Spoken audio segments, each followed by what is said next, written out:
क्या आपने कभी सोचा है कि जब हम किसी रबर बैंड को खींचते हैं तो वह कैसे अपनी मूल स्थिति में वापस लौटता है? यह सब होता है इलास्टिक डिफॉर्मेशन के कारण। जब हम किसी सामग्री पर बल लगाते हैं तो वह अपनी आकृति बदलती है, लेकिन जब बल हटाया जाता है तो वह अपनी मूल आकृति में लौट आती है। यह प्रक्रिया बहुत ही दिलचस्प है। इलास्टिक डिफॉर्मेशन का मतलब है कि सामग्री में एक निश्चित सीमा तक खिंचाव या दबाव डालने पर वह अपनी आकृति बदलती है, लेकिन जब बल हटा लिया जाता है तो वह फिर से अपनी पुरानी आकृति में लौट आती है। इसे हम इलास्टिसिटी कहते हैं। यह गुण कई सामग्रियों में पाया जाता है, जैसे रबर, स्प्रिंग और यहां तक कि कुछ धातुओं में भी। अब क्या आपने कभी सोचा है कि यह कैसे काम करता है?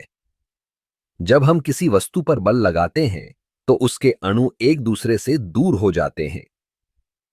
जैसे ही बल हटता है, अणु फिर से अपनी जगह पर लौट आते हैं।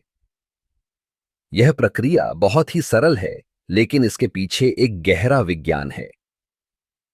उदाहरण के लिए, जब आप एक रबर बैंड को खींचते हैं तो वह लंबा हो जाता है, लेकिन जैसे ही आप उसे छोड़ते हैं वह तुरंत अपनी पुरानी स्थिति में लौट आता है।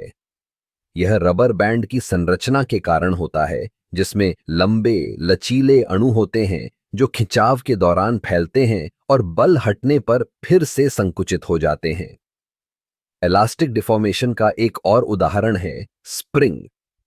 जब आप एक स्प्रिंग को दबाते हैं तो वह सिकुड़ता है, लेकिन जब आप उसे छोड़ते हैं तो वह फिर से अपनी मूल स्थिति में लौट आता है।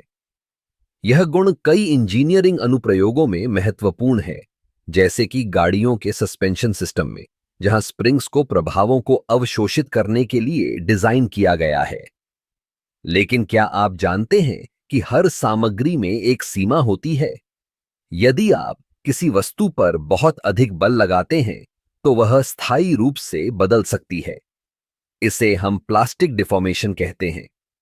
उदाहरण के लिए, यदि आप एक धातु की छड़ को बहुत अधिक मोड़ते हैं तो वह अपनी आकृति नहीं बदलेगी।